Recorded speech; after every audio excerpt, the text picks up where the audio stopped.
Thank you so much for joining us. You're watching the National News Desk, America's News Now. I'm Angela Brown in for Jan Jeffcoat. It's Monday, February 16th, President's Day. And right now, there is no clear path to ending this partial government shutdown, the third one we've had in under 6 months. Let's get right over to Mark Boyle at the Live Desk. Congress not expected to be back in session until next week, but in the meantime, a lot of agencies are taking ahead. Yeah, let's go through that right now. The main agencies being impacted, Angela, include TSA at the airports, FEMA, the U.S. Coast Guard, Secret Service even. And the work being done by ICE and CBP will go on mostly unaffected because the Trump administration set enough funding aside for those agencies from last year's One Big Beautiful Bill. ICE has continued to enforce law across the country. They're already funded. Now, the ICE officers won't be getting paid, but they're getting used to that, it seems like. So, no, the immigration mission, the reason why President Trump was elected to be president, continues.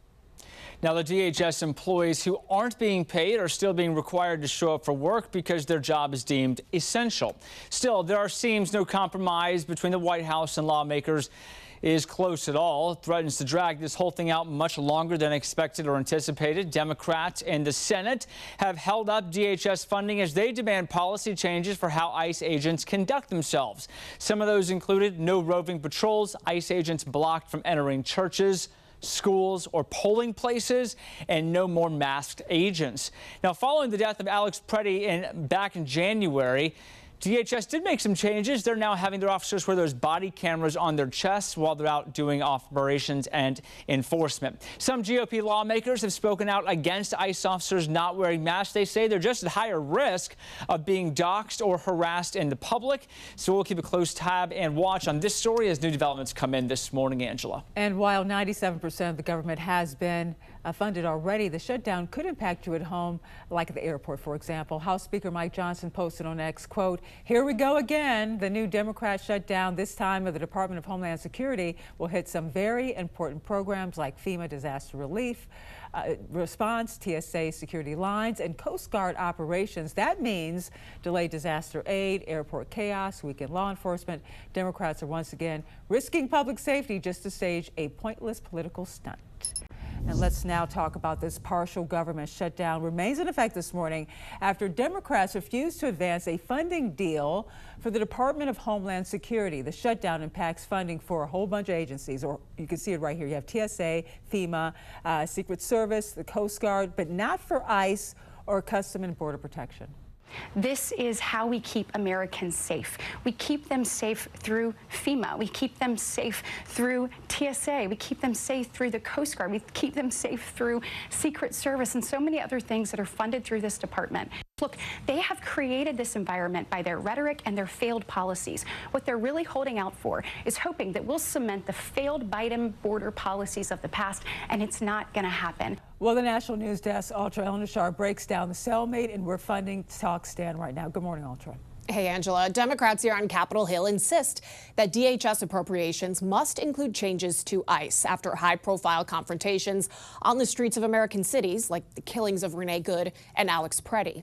Now, the changes Democrats want include ICE officers being required to obtain a judicial warrant, a warrant from a judge, in order to search private property, and to stop wearing face masks that obscure their identity.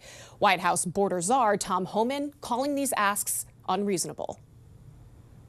We have a rogue agency. Why don't we rein them in? That's what the American people are asking Republicans. If this was really a serious conversation, they wouldn't be holding the TSA workers or FEMA or the Coast Guard hostage over something that cannot be done by the ridiculous shutdown of DHS. Now, the partial shutdown is expected to last at least another week, as the House and Senate aren't scheduled to return here to Capitol Hill until February 23rd. And the 24th is President Trump's State of the Union address, which could be overshadowed by this funding fight over his signature issue. I'm Ultra El-Nashar for the National News Desk, America's News Now. Money to fund the Department of Homeland Security has halted. Democrats are pushing for reforms and more oversight of the agency's immigration and customs enforcement before signing off on more funding. We have a rogue agency. Why don't we rein them in? The demand for change comes after federal immigration agents fatally shot 2 U.S. citizens last month. Alex Preddy and Renee Nicole Good were killed by DHS agents during protests in Minneapolis. Their deaths sparked nationwide outrage over ICE's handling of protests. As a result, Democrats say they want to see a slew of policy changes, including tougher new use of force guidelines. But the Trump administration says those policies are already in place. Border Patrol and ICE both have use of force guidelines. They both have operational instructions on, use the minimum force necessary. Senate Minority Leader Chuck Schumer says Democrats also seek no roving patrols. ICE agents blocked from entering churches, schools, or polling places, coordination with local agencies, and no more masks. In response to the January killings, DHS Secretary Kristi Noem announced earlier this month that all DHS agents in Minneapolis would wear body cameras, with the program gradually expanding nationwide. But she did not change the mask policy. What are you going to do, expose their faces so you can intimidate their families? A recent poll asked independent voters their thoughts on ICE's enforcement of immigration laws. 71% thought they'd gone too far. I'm Jen Sullivan reporting. Desde el fin de semana, el Departamento de Seguridad Nacional se quedó sin fondos para operar, y esto porque se venció el plazo de las 2 semanas de negociaciones entre demócratas, republicanos y la Casa Blanca para darle más fondos a esa agencia hasta finales de septiembre, cuando termina el año fiscal 2026, y en parte porque lo que los demócratas estaban tratando de conseguir con esta negociación no se logró. Entonces simplemente no se permitió entregarle más fondos al Departamento de Seguridad Nacional. Todo alrededor del comportamiento de los agentes federales de la patrulla fronteriza y de ICE específicamente después de lo que ha ocurrido en Minnesota y en otros estados de los Estados Unidos. Pero esto significa que otras agencias que hacen parte del Departamento de Seguridad Nacional sí se van a ver afectadas también, no solamente ICE y la patrulla fronteriza. Estamos hablando de la Agencia Federal de Emergencias, de los agentes que trabajan en los aeropuertos de la TSA, otros agentes como el Servicio Secreto, los guardacostas, también la Oficina de Seguridad Cibernética del Departamento de Seguridad Nacional, en fin, una serie de agencias que no tienen dinero ahora para funcionar, y sus empleados sí deben seguir trabajando porque la mayoría de ellos son considerados empleados esenciales. Una vez esto se solucione, pues estos empleados van a recibir sus salarios otra vez. Pero lo que sí queda también es la urgencia de la negociación.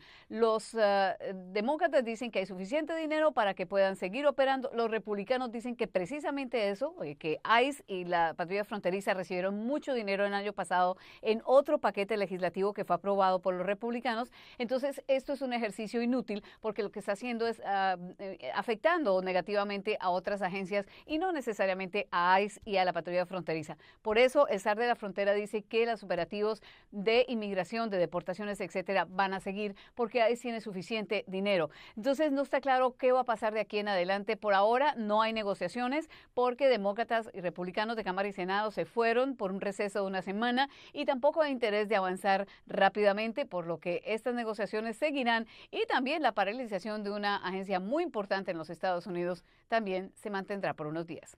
Yona Molinares, Washington. Border Czar Tom Homan said frozen funding for the Department of Homeland Security won't impact the Trump administration's immigration enforcement operations. The immigration mission, the reason why President Trump was elected to be president, continues. Senate Democrats withheld support of a funding package in the wake of the shooting deaths of Alex Preddy and Renee Good by federal immigration agents in Minneapolis last month. We have a rogue agency. Why don't we rein them in? That's what the American people are asking Republicans. Democrats want reforms, including tighter parameters around search and arrest warrants and requiring immigration and customs enforcement agents to wear body cameras and remove masks. They are smashing in windows, dragging people out of cars, breaking into people's homes without warrants.